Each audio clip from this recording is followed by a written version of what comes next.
저는 대학 시절 서울의 한 오래된 고시원에서 거주했습니다. 그곳은 가격이 저렴하고 학교와 가까워 많은 학생들이 묵고 있는 곳이었죠. 건물 자체는 매우 낡았고 항상 음침한 분위기가 감돌았습니다. 고시원 복도에는 희미한 불빛이 매달려 있었고 밤만 되면 이상한 소음들이 들려왔습니다. 처음엔 그냥 건물의 노후화 때문이라고 생각했죠.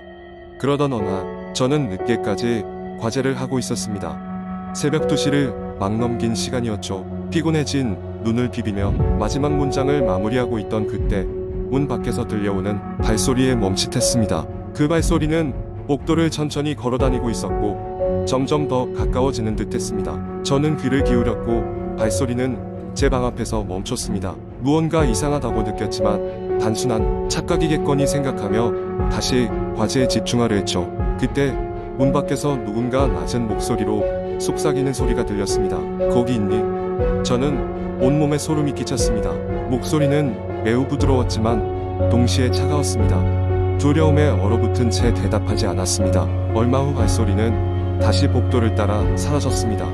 다음 날 저는 이 일을 친구에게 말했습니다. 친구는 고시원에서 흔히 있는 장난일 거라며 저를 안심시키려 했지만 저는 여전히 기분이 좋지 않았습니다. 같은 날 밤 저는 다시 발소리를 들었습니다. 이번에는 더 명확하고 더 천천히 걸어오는 소리였습니다. 그리고 지난 밤처럼 제 방 앞에서 멈췄습니다. 문틈 아래로 그림자가 보였습니다. 다시 그 목소리가 들렸습니다. 거기 있니? 저는 비명을 지르고 싶었지만 강한 공포의 목에서 소리가 나오지 않았습니다. 결국 침대에 누운 채 이불을 뒤집어 쓰고 뜬 눈으로 밤을 지새웠습니다. 아침이 되자 저는 고시원 사장님께 이 이야기를 했습니다. 사장님은 심각한 표정으로 저를 보았습니다. 그리고 놀라운 이야기를 들려주었습니다. 몇 년 전 바로 제 방에서 한 학생이 자신의 앞길에 절망하여 스스로 목숨을 끊었다는 것이었습니다. 이후 여러 거주자들이 비슷한 경험을 했다고 했습니다. 문 밖에서 발소리가 들리고 누군가가 거기 있니? 라고 속삭였다고 했죠. 사장님은 이 이야기를 외부에 알리지 말라고 당부했습니다. 저는 그 이야기를 들은 뒤 더 이상 그 방에 머물 수 없었습니다. 짐을 챙겨 빠르게 고시원을 떠났습니다. 그리고 다시는 그곳에 돌아가지 않았습니다. 하지만 가끔 그 목소리가 밤중에 들려오는 듯한 기분이 들어 소름이 돋곤 합니다. 이 이야기를 전하면서도 누군가는 믿지 않을 수도 있겠지만 한국의 많은 인터넷 커뮤니티에서는 여전히 이와 같은 공포썰이 돌고 있습니다. 자신이 경험한 미스터리한 사건이나 눈으로 직접 보지 않았지만 들은 이야기를 공유하면서 사람들은 두근거리는 공포와 흥미를 동시에 느끼죠. 이야기를 끝내며 물론 이 이야기는 허구입니다. 하지만 공포 이야기는 그 자체로 사람들에게 긴장감을 주고 때로는 우리의 상상력을 자극하기도 합니다. 일상 속 작은 소음에도 한 번쯤 귀 기울이게 되는 이유가 아닐까요? 두 번째 이야기. 옛날에 친구와 나는 대학 방학을 맞아 캠핑을 가기로 했다. 고속버스를 타고 몇 시간을 달려 도착한 곳은 깊은 산속에 자리 잡은 작은 마을이었다. 이곳은 거의 관광객이 찾아오지 않는 외진 곳이었고 그래서인지 분위기는 조용하고 한적했다. 우리는 마을 입구에 있는 허름한 편의점에서 간단한 식량과 물을 산 후 마을 사람들에게 근처에 캠핑할 만한 곳이 있는지 물었다. 할아버지 한 분이 마을에서 조금 떨어진 곳에 오래된 캠핑장이 있다고 알려주셨다. 할아버지의 지침을 따라 숲길을 걷기 시작했다. 한참을 걸으니 해는 서서히 지기 시작했고 주위는 점점 어두워졌다. 드디어 캠핑장에 도착했을 때는 이미 어둠이 숲을 완전히 뒤덮고 있었다. 캠핑장은 아무도 없는 듯 보였다. 낡고 버려진 느낌이 드는 이곳에서 강한 바람이 불어오는 소리에 소름이 돋았다. 그래도 우린 이미 먼 길을 온 데다가 돌아갈 시간이 없었기 때문에 일단 텐트를 치기로 했다. 텐트를 겨우 치고 근처에서 주운 마른 나뭇가지로 작은 불을 피웠다. 우린 서로 무서운 이야기를 하며 밤을 보내기로 했다. 한참을 더 이야기하며 시간을 보내다 보니 어느새 늦은 밤이 되었고 피곤해 지쳐 잠에 들기 시작했다. 그런데 한밤중에 갑자기 이상한 소리가 들려왔다. 처음에는 어디선가 나뭇가지가 부러지는 소리로 생각하고 대수롭지 않게 여겼다. 하지만 소리는 점점 더 가까워지더니 누군가 텐트 주변을 맴돌고 있는 것만 같았다. 나는 조심스럽게 친구를 깨웠다. 친구도 소리를 들은 것 같았다. 우리는 숨죽여 가만히 있었다. 그러다 문득 텐트 천막에 비치는 그림자가 눈에 들어왔다. 사람의 형상 같은 그림자가 텐트 주변을 서성이고 있었다. 우린 너무 놀라 소리마저 낼 수 없었다. 서로 눈빛만 교환한 채 텐트가 조용히 흔들리기만을 기다렸다. 한참이 지나도 그림자는 사라지지 않았고 우리는 긴장감에 완전히 지친 상태였다. 결국 나는 큰 용기를 내어 텐트 출입구 지퍼를 천천히 열어보기로 했다. 플래시로 바깥을 비춰본 나는 곧바로 비명을 지를 뻔했다. 아무도 없었다. 소리마저 숨죽인 채 바람만이 사방으로 휘몰아치고 있었다. 우리는 그 자리에서 짐을 챙기고 급히 캠핑장을 떠났다. 돌아오는 길에는 계속해서 누군가 우리를 지켜보고 있는 느낌을 떨칠 수 없었지만 다행히도 무사히 마을로 돌아올 수 있었다. 다음 날 할아버지에게 어젯밤의 일을 조심스레 이야기했다. 할아버지는 깊은 탄식을 내쉬며 그 캠핑장이 예전에는 잘 운영되었지만 몇 년 전부터 이상한 일들이 많아서 모두 버리고 떠났다고 전해주었다. 그 후로 우리는 다시는 그곳에 가지 않았다. 사진 한 번 제대로 찍지 못하고 젖은 채 돌아온 캠핑이었다. 그러나 가끔씩 어두운 밤이면 아직까지도 그때의 그림자가 떠올라 식은땀이 흐르곤 한다. 우리의 이야기는 그렇게 공포 속에 묻혀 있었다. 세 번째 이야기 한적한 시골 마을에는 한 채의 오래된 저택이 있었다. 수십 년 전 그 집에는 부유한 가문이 살았다.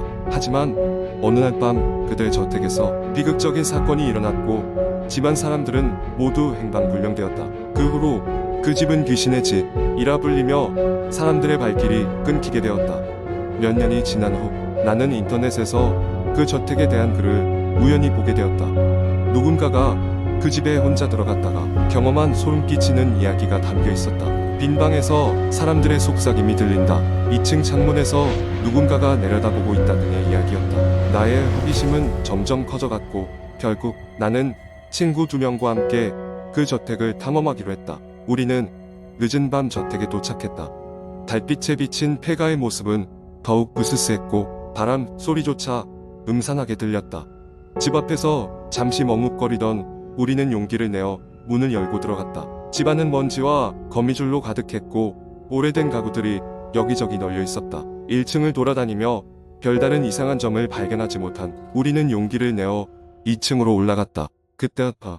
갑자기 2층 복도의 끝에서 희미한 빛이 새어나오기 시작했다. 우리는 서로의 얼굴을 확인하며 조심스럽게 그쪽으로 걸어갔다. 가까이 다가가자 그 빛은 작은 방의 문틈 사이로 나오고 있었다.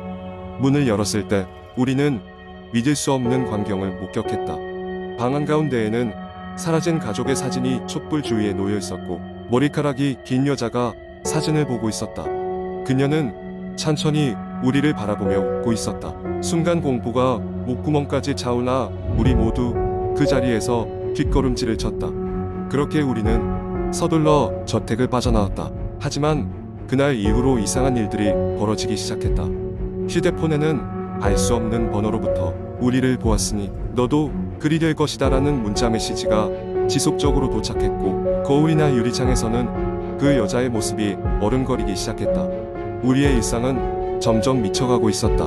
인터넷에서 읽은 또 다른 게시물에는 저택에 대한 미스터리를 풀기 위해서는 다시 그 저택을 찾고 찾아온 자들에게 무언가를 남기고 가야 한다는 전설 같은 이야기가 담겨 있었다. 우리는 어쩔 수 없이 그 집으로 다시 돌아가기로 결심했다. 이번에는 함께 무언가를 남기고 비밀을 풀어보기로 했다. 마을 어귀의 상점에서 우리는 오래된 저택의 과거에 대해서 조금 더 알아볼 수 있었고 저택을 지배한다는 귀신에 대한 이야기도 들을 수 있었다. 무언가를 남기고 속죄의 의식을 치르면 우리의 저주가 풀릴 것이라는 희망적인 소리도 들을 수 있었다. 우리는 함께 저택으로 돌아가 정성을 다해 소원을 비는 제물을 바치고 다시 한번 방해받지 않고 나왔다. 이후로 이상한 일들은 서서히 잠잠해졌고 그 집에서의 경험은 우리의 삶에서 오래도록 잊을 수 없는 이야기로 남게 되었다. 그러나 한 가지는 확실했다. 그날 우리가 본 긴 머리의 여자는 아직도 그 집 어딘가에 머물고 있을지 모른다. 그리고 누군가가 또다시 그 집을 찾아오기를 기다리고 있을지도 모른다. 네 번째 이야기. 어느 겨울밤 나는 대학 방학을 맞아 오랜만에 부모님이 계신 고향 집에 내려가게 되었다. 부모님은 평소 시골에서 조용히 생활하고 계셔서 나는 바쁜 학기 중에는 자주 찾아뵙지 못했었다. 고향 집에 도착했을 때 하얀 눈이 마당을 덮고 있었고 공기는 쌀쌀했지만 오랜만에 느껴보는 포근함에 마음이 따뜻해졌다. 도착한 날 저녁, 가족들은 오랜만에 한자리에 모여 저녁 식사를 했다. 따뜻한 밥과 국을 먹으며 도란도란 이야기를 나누는데 뭔가 이상한 기분이 들었다. 집안의 분위기가 예전과는 살짝 달랐기 때문이다. 하지만 음식 맛과 가족들의 웃음이 그런 기분을 덜어줬고 나는 어색함을 마음 한켠으로 밀어넣었다. 식사를 마친 후 나는 잠시 밖으로 나가 맑은 공기를 마시고 싶어졌다. 마당으로 나가니 차가운 공기가 얼굴을 스치며 나를 반겼다. 문득 하늘을 쳐다보니 별들이 밝게 빛나고 있었다. 그러다 무심코 집 쪽으로 눈길을 돌렸을 때 나는 깜짝 놀라고 말았다. 2층 창문에 누군가가 서 있는 것 같았다. 내 방으로 쓰던 그 방의 커튼 뒤에 희미한 실루엣이 보였던 것이다. 나는 처음엔 잘못 본 게 아닐까 생각했다. 가족들이 모두 1층에 있었기에 그럴 리가 없었기 때문이다. 하지만 계속해서 그 창문을 쳐다보자 실루엣이 천천히 사라지는 것이 보였다. 순간 소름이 돋았지만 설마 귀신이 있을 리 없다고 애써 자신을 다독이며 집 안으로 들어갔다. 부모님께는 이 일을 굳이 말씀드리지 않았다. 이 하루 종일 나를 위해 많은 준비를 하셨을 테니 걱정을 끼치고 싶지 않았다.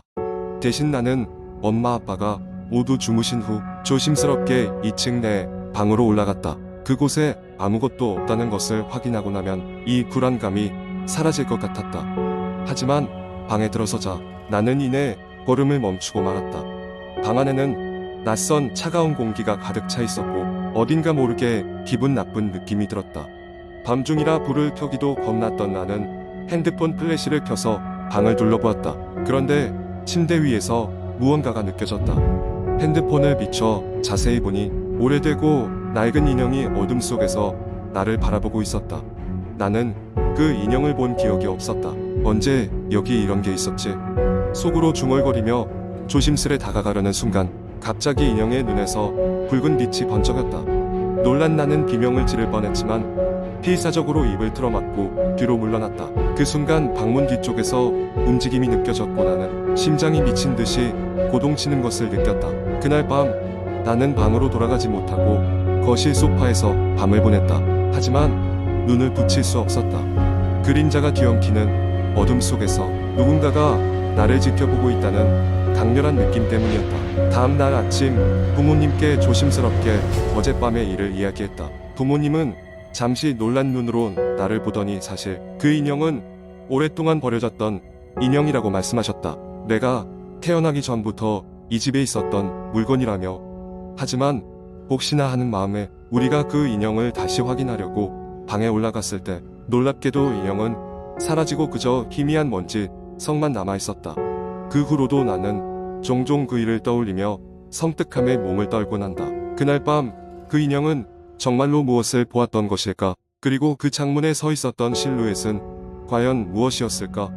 집을 떠난 뒤로는 다시는 그런 불길한 느낌을 받지 않았지만 고향 집에 대한 그리움은 이제 약간의 두려움과 함께 남아있다. 누구도 그 이유를 정확히 알지 못하겠지만 나는 언제나 조심해야 한다고 생각하게 되었다.